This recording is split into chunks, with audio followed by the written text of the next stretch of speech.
취업 지치지 말아요. 내 이제 인맥들을 총동원해서 여러분들에게 도움을 줄 수 있다라는 이야기도. 안녕하세요. 개발자로 진로를 정해놓고 달려온 게 아니라 냉정하게 취업만 놓고 생각하면 코딩 테스트를 어디까지 준비해놨느냐. 있는 거라고는 AI와 관련된 대외 활동, 팀 프로젝트 나름 성실하게 살았구나 하는 학점 정도입니다.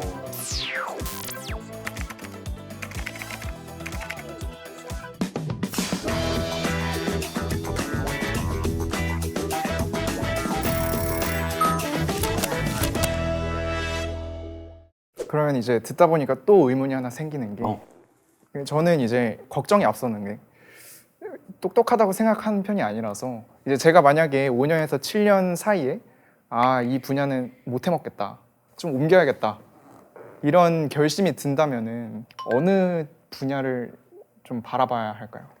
그건 직무에 따라서 다를 수도 있고 지생님의 첫 번째 직장, 그때 일하고 있는 곳이 어디냐에 따라서 다를 수도 있어요. 예를 들면 보통 그 정도 연차에서 흔히 말하는 대기업들은 개발자로서의 커리어는 아리까리하지만 동료로서 굉장히 우수한 사람들이 있잖아요.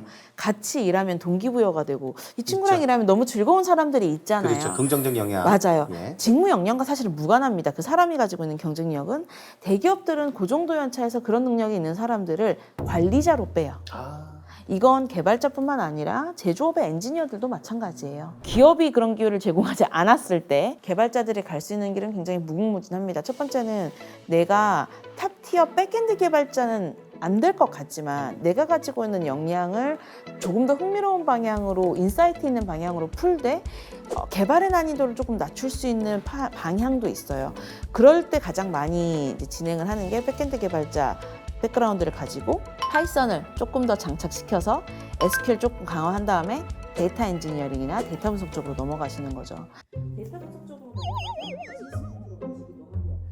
PM이라고 들어보셨을 거예요. 프로젝트 매니저라고 많이 합니다. 프로젝트 매니저 같은 경우는 개발팀의 스케줄링 관리하는 것도 굉장히 중요해요. 그래서 사실은 시장에 굉장히 많은 PM들이 개발자 백그라운드를 가지고 있는 경우가 있습니다. 저나 소장님 같은 사람은 PM을 할 수가 없어요. 왜 개발 속도가 안 나오는지를 지생님 같은 개발자가 설명을 해도 우리는 못 알아먹어. 이해를 못하는. 못해. 저게 왜 늦어지는지를 몰라. 그럴 수 있겠다. 그렇기 때문에 보통 그 백그라운드를 가지시는 분들이 PM을 많이 거치시고요. 커리어의 방향으로 보면은 사실은 개발자를 했다가 PM을 찍고 PM을 하면서 좀 비즈니스 인사이트를 쌓아요. 제품을 보는 눈을 갖는 거죠. 그래서 그 다음에 이제 요즘 많이 들어보셨을 PO, 프로덕트 오너로 커리어를 이렇게 커브를 거리는 경우도 저도 PO는 있습니다. 알고 있습니다. 그 블락비. 그건 제가 모릅니다. 모르겠어요. 모르시는. 그 연예인 PO가 있어서. 그렇구나. 네. 말씀드렸습니다. 코딩 테스트를 되게 계속 강조를 해주셨는데 그러면은 제가 이 코딩 테스트를 연마를 하고 굉장히 높은 티어까지 달성을 하게 되면은 그러면은 그때는 제가 아까 말씀드렸던 IT 서비스 기업에도 이제 지원을 할 수 있다는 말씀으로 이해를 해도 될까요? 맞습니다. 사실은 그냥 냉정하게 그냥 노골적으로 말씀드리면요. 아까 말씀하셨던 네카라쿠베 당토 아주 훌륭한 조건을 주는 IT 스타트업 아무것도 안 봐요. 저한테 전달해 주셨던 서류 그냥 인터뷰용 참고 자료지 그런 회사들이 개발자를 뽑을 때 가장 중요한 건 결국에는 코딩 테스트 결과입니다. 코딩 테스트 결과가 중요하다는 건 뭐냐면요. 사실은 전공도별로 중요하지 않다는 뜻이에요. 인사팀장님께서 저한테 굉장히 재밌는 얘기를 해주셨던 게 우리 회사에서 개발 제일 잘하는 애들은 전공이 뭔지 아세요? 이렇게 물어보시더라고요. 뭔데요? 물어봤더니 그 회사에서 개발 제일 잘하는 주니어 3명은 셋 다 전공이 철학과래요. 정말로요? 네. 근데 뭘 공부했냐? 논리 철학을 공부한 거예요. 논리처럼. 사실은 언어를 몰라서 그렇지, 컴퓨터 언어를 나중에 탑재해서 그렇지 알고리즘 설계하는 걸 4년 내내 공부한 애들인 거예요. 야, 하나 여쭤보면 저도 그 코딩, 인코딩을 유튜브 하면서 인코딩 하루에 한 2-3개씩 합니다. 그럼 저도 네카루토 당토에 저도 어떻게 다른 전공인데 가능한가요? 네카라쿠베 당토보다 하루 인코딩을 2-3개씩 하시면 네. 맥북 사양을 올리시는 게 중요하죠. 올리면 그거구나. 낮잠을 1시간 이상 더 잘 수 있지. 오케이. 네. 오늘 말씀하세요.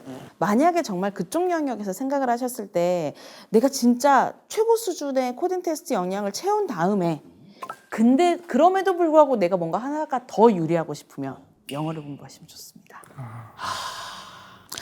근데 지금 제 답변이 아마 피부로는 좀 와닿지 않으실 것 같기는 해요. 이게 직접 지원해서 성공해 본 선배가 있으면 참 좋을 텐데. 그렇다면은 제가 있습니다. 있어요. 제가 저 주변에 개발자로 취업에 성공하신 분이 있어가지고 제가 그분을 소개해드리면 좋을 것 같아요. 전화기 한번 주세요. 예, 전화기. 예. 무선이었어? 선이. 예, 선배님. 예. 제가 여기 지생님이 있어가지고 그분 한 분 좀 만나뵈면 어떨까 해가지고. 예, 그래요. 그럼 거기서 만나요. 예. 자, 이거 한번 보세요. 뒤에 한번 보세요. 예, 여기가 EBS 취업 상담소 또 다른 어떤 공간이죠. 어때요, 좀 느낌이? 느낌이 좀 아까와는 달리 좀 새롭네요. 새로운 느낌이에요. 역시 아주 취업하기 아주 좋은 우리 지생님. 좋습니다. 여기 지금 이 카메라가 켜져 있는데 내가 한번 여보세요. 안녕하세요. 아이고 우리 랜선 선배님, 제가 전화 드려가지고 굉장히 바쁘신데도 이렇게 와주셨는데 아이고 오랜만에 보니까 얼굴이 너무 좋아졌어요. 네, 감사합니다. 저는 좀 어때요? 오랜만에 봤는데. 얼굴에 기름기가 가득하신 거 보니까 그래요. 좋아지신 것 자, 참 오랜만에 좋은 덕담들 참 좋습니다. 우리 랜선 선배님은 또 모르실 수 있으니까 우리 자기소개 한번 부탁드리도록 할게요. 안녕하세요. 저는 베어로보틱스에서 로보틱스 개발자로 근무하고 있는 함윤석이라고 합니다. 만나서 반갑습니다. 우리의 지생님이 바라는 개발자로서 이렇게 업무를 하고 계신데 지금 취업 준비로 힘드신 우리 지생님들에게 많은 정보를 조금 주셨으면 좋을 것 같아요. 네, 제가 도움이 되는 한 최대한 말씀드리도록 하겠습니다.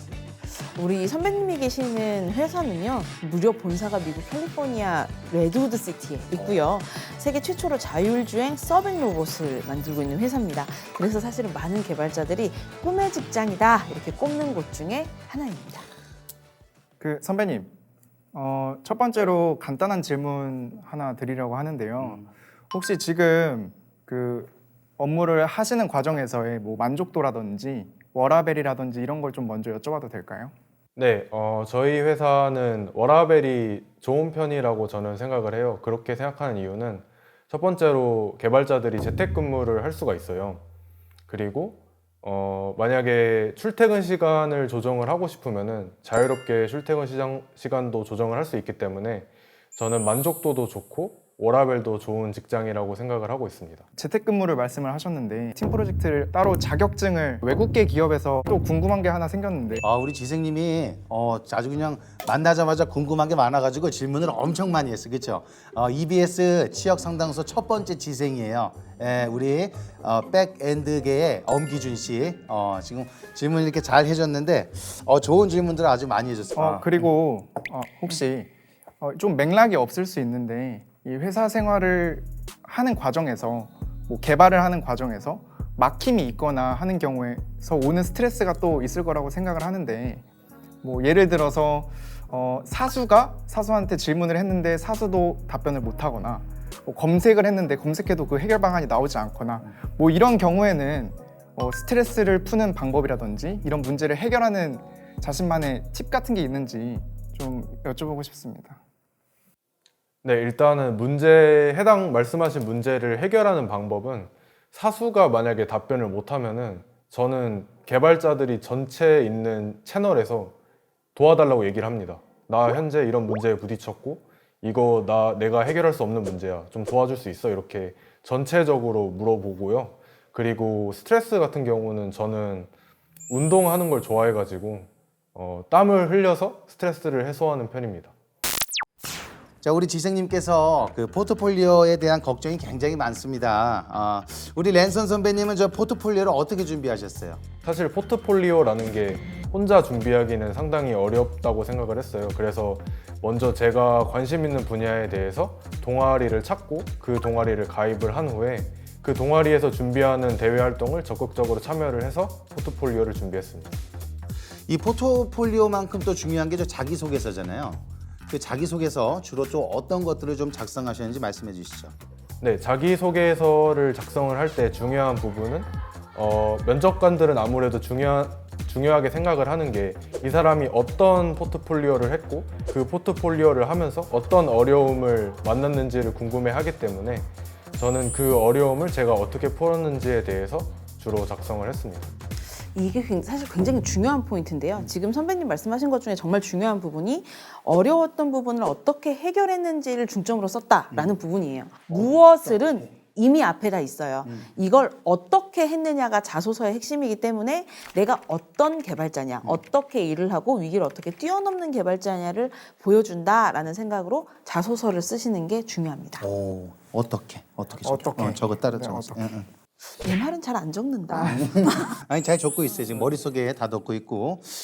그러면은 저기 이게 사실은 우리 지생님도 자기소개서를 이제 쓰는데 굉장히 힘드실 텐데 혹시 그 우리 랜선 선배님께서 괜찮으시다면 그 합격한 자기소개서를 조금 우리 지생님을 위해서 보여줄 수 있을까요?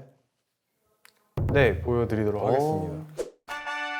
이 랜선 선배님의 이력서에서 경력 부분을 보면 굉장히 짧게 쓰여 있지만 일반적인 신입 개발자의 이력서에서 발생하는 실수가 없어요. 그게 뭐냐? 보통 신입 개발자들 같은 경우는 동아리에서 프로젝트로 뭔가를 만들어 보는 경험을 한단 말이에요. 그러다 보니까 경력사항에서 뭘 했냐라고 하면 대부분 무슨 서비스, 무슨 플랫폼을 만들었다라고 해요. 하지만 서비스나 플랫폼은 개발자가 혼자 만들 수 있는 게 아니죠. 그렇죠. 개발자의 이력서에 있는 경력은 어떤 시스템이나 어떤 모델이나 어떤 알고리즘이어야 해요. 실제로 랜선 선배님의 경력을 보면 자율주행 프로젝트 개발에 참여한 게 역할인데 아주 구체적으로 차선 인식 모델을 제작했다 같은 표현이 있어요. 이런 것들을 보면 취업을 할 때에는 이거 너무 작은 프로젝트 아니야? 이거 하나 개발했다고 하면 내가 너무 작은 일을 한 거 아니야? 라고 하지만 이걸 고도화시키는 게 차가 정확히 가는데 굉장히 중요한 역할을 할 수 있잖아요. 그리고 이렇게 자세하고 실제로 했던 내가 만든 알고리즘을 이력서에 써줘야 이게 면접에서 질문으로 이어질 수 있는 겁니다. 이런 부분들 아주 좀 객관적인 데이터로 어떤 자신이 가지고 있는 실력을 쓰려고 하는 부분들 그리고 경력사항에서도 두루뭉실하게 표현하지 않고 내가 개발하거나 제작했던 부분들을 구체적으로 명시하려고 했던 부분들이 상당히 단순해 보이지만 좋은 평가를 받은 이력서지 않았을까라고 추측해 봅니다. 우리 그 지생님은 그 자기소개서를 지금 어떤 방향으로 좀 준비하고 계실까요? 제가 지금 생각하고 있는 자기소개서의 방향은 아무래도 동아리 경험. 저도 이제 대학교 1학년 때 K녹이라는 이름을 갖고 있는 정보보안 동아리에서 열심히 한 기억이 있는데요. 근데 그 동아리에서 제가 생각보다 많이 구르고 많이 배운 기억이 있어요. 그 기억을 이제 자기소개서에다가 녹이는 거를 1차적으로 생각을 하고 있고 그리고 두 번째로 제가 또 이제 군 생활을 전공을 살려서 또 다녀온 경험이 있거든요. 그래서 그 전문 특기병이라고 하죠. 그 전문 특기병을 다녀온 경험을 자기소개서에 녹여서 내가 여기서 어떤 경험을 했고 무엇을 배웠고 그래서 나는 이것을 배웠다. 뭐 어필을 하는 그런 방향으로 자기소개서를 생각을 하고 있습니다. 이사님 이거 지금 지생님의 자기소개서 좀 어떠신 것 같아요? 우선 칭찬부터 하고 시작하자면 수많은 자기소개서들이 오타와 비문이 정말 많습니다. 정말 제가 정말 이거는 100번 강조하는데 정말 많아요. 근데 지생님은 성격 때문인지 아니면 원래 글 쓰는 거에 거부감이 좀 없은 편이신지 비문이 별로 안 보이더라고요. 그래서 비교적 굉장히 좀 수월하게 읽을 수 있는 글이었어요. 그래서 굉장히 좋았고 제가 보통은 이제 수월하게 읽을 수 있는 글이라고 하더라도 보통 자기소개서에 많이 권장하는 거는 좀 짧은 문장 쓰기를 권장하긴 하지만 사실 지생님은 편하게 써도 될 만큼의 문장력을 가지고 있다. 그 정도? 라는 생각이 듭니다. 네, 자 이제 칭찬했으니까요. 그래. 자, 가장 이제 중요한 칭찬했으니까요. 포인트가 또 남아있네요. 우리가 또 개선 포인트가 중요하니까요. 네, 들어야죠. 네. 사실 지금 지생님의 자기소개서는 굉장히 잘 읽히긴 하지만 나라는 사람을 드러내는 그러니까 개발자로서의 지생님이 아니라 나라는 사람을 드러내는 거에 조금 더 포커스가 돼 있어요. 어떤 사람인지는 너무너무 잘 보이는데 어떤 개발자인지가 좀 안 보이는 단점이 있습니다. 또 자소서를 보다 보니까요. 제가 보기에는 지생님이 진짜 가지고 있는 중요한 강점이 있는데 본인이 모르는 게 하나가 있어요. 뭐야? 무엇인가요? 사실 지생님은 동기부여가 되는 방식이 조직이나 사회나 다른 사람을 조금 더 행복하게, 조금 더 나은 방향으로, 그러니까 나의 이기적인 목표가 아니라 전반적으로 나를 둘러싼 사회가 더 좋아지는 방향으로 나아갈 때 동기부여를 받는 사람이에요. 사실은 이게 되게 당연하고 평생 이렇게 살아왔으니까 아무렇지 않을 수도 있는데 이게 동기부여가 되는 사람이 생각보다 많지 않습니다. 뭐 이야기할 때는 나는 돈 많은 백수가 되고 싶고 돈 중요하죠. 다 중요한데 사실 제가 보기에 지생님은 돈 많은 백수로 절대 못 살 사람이에요. 돈 많은 백수인데요. 왜냐?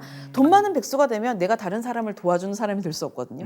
근데 생각해 보세요. 지금까지 지생님이 되게 뭔가를 몰입할 수 있었던 이유는 이걸 해가지고 해내면 다른 사람이 행복해지니까, 더 편해지니까, 이게 뭔가 시장에 임팩트가 있을 수 있을 것 같으니까 뭔가 해왔을 확률이 굉장히 높아요.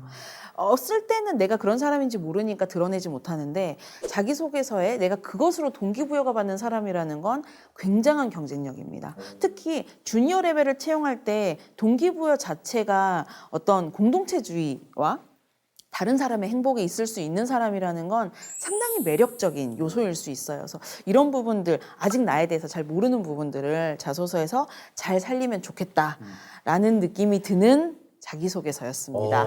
아주 명확한 말씀을 해주셨는데 이 자기소개서 안에서 어떻게 씀으로 인해서 이 사람의 어떤 내면까지 확인하게 될 수 있는 아주 대단한 말씀을 해주셨던 것 같습니다. 그러면 혹시 이런 거는 절대 하지 마라. 혹시 뭐 그런 게 좀 있을까요? 자기소개서 작성할 때는 절대 하지 말아야 될 것은 내가 이 프로젝트를 했음에도 잘 모르는데 그거를 굳이 적는 거를 저는 매우 비추를 합니다. 왜냐면은 면접관이 볼 때에는 저희는 낮은 레벨의 개발자이기 때문에 운 좋게 그 자기소개서가 통과를 한다 하더라도 면접관들이 그것에 대해서 심층적으로 분명 물어보게 될 겁니다. 그러면은 금방 미천이 드러나겠죠. 내가 이거를 실제 하지도 않은 프로젝트일 수도 있겠고 아니면은 참여만 하고 적극적으로 안 했으니까 분명 미천이 보일 거란 말이죠. 그래서 저는 자기소개서를 작성할 때에는 내가 잘 모르거나 참여를 덜한 프로젝트들은 다 빼는 게 제일 중요하다고 생각을 합니다.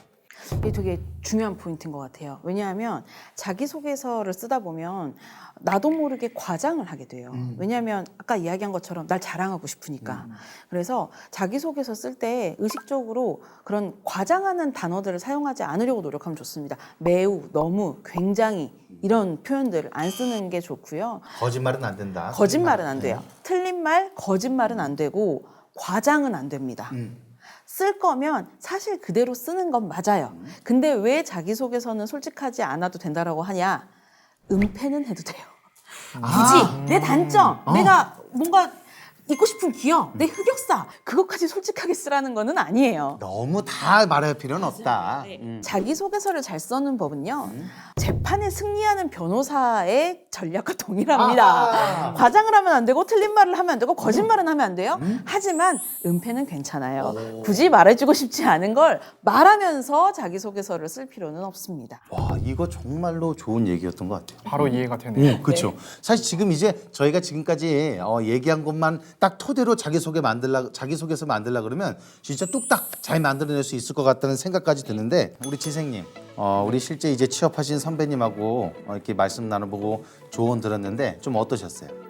사실 되게 막막한 부분이 많았어요. 오기 전까지만 해도 취업에 대한 방향성이 제대로 잡히지 않아서 이 방향성을 어떻게 잡아야 하나 고민이 많았는데 오늘 선배님께서 이렇게 경험을 바탕으로 이렇게 직접적인 조언을 해주시니까 방향을 똑바로 잡을 수 있게 되었고 정말 많은 도움이 됐던 것 같습니다. 그렇습니다. 이게 취업에 성공한 우리 선배들의 노하우를 이렇게 직접 들을 수 있는 기회가 있다는 것만으로도 정말 큰 도움이 되지 않았나 생각을 하고요. 게다가 취업 전문가 우리 이사님의 의견까지 더해져가지고 사실은 이 자리가 이보다 더 좋을 수 없지 않을까라는 생각까지 들었습니다. 자기의 자기소개서까지 아낌없이 내어주신 우리 랜선 선배님에게 큰 박수 부탁드리도록 할게요. 아유, 감사합니다. 자, 이제 랜선 선배님은 저희가 이제 보내드리고 제가 또 연락을 드릴게요. 예. 네, 항상 그 알겠습니다. 하시는 운동 잘 하시고 사이클 또 잘 타시고 그거 뭐 고기 잘 드시고 예, 연락도 제가 드리겠습니다, 선배님. 예, 감사합니다. 네, 감사합니다.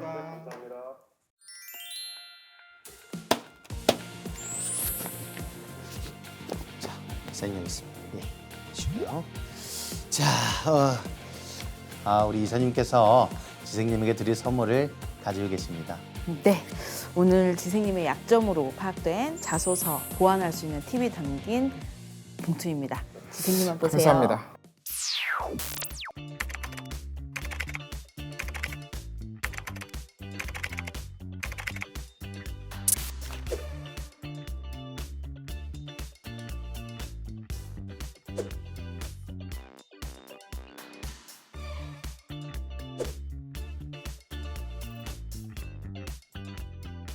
진짜 오늘 넘칠 정도로 많이 배워가는 것 같습니다. 그래요. 혹시 그 말을 영어로 한 번만 해줄 수 있어요? 영어는 제가 조금 더 공부해갖고 조금만 더 네, 공부하고 오겠습니다. 좋습니다. 취준생의 생활은 굉장히 외롭고 힘들다라고 합니다. 우리 EBS 취업 상담소에서는 우리 취준생 여러분들, 지생님들을 위해서 노력하도록 하겠습니다. 언제든 저희에게 와주시면 될 것 같습니다. 취업 지치지 말자. EBS 취업 상담소.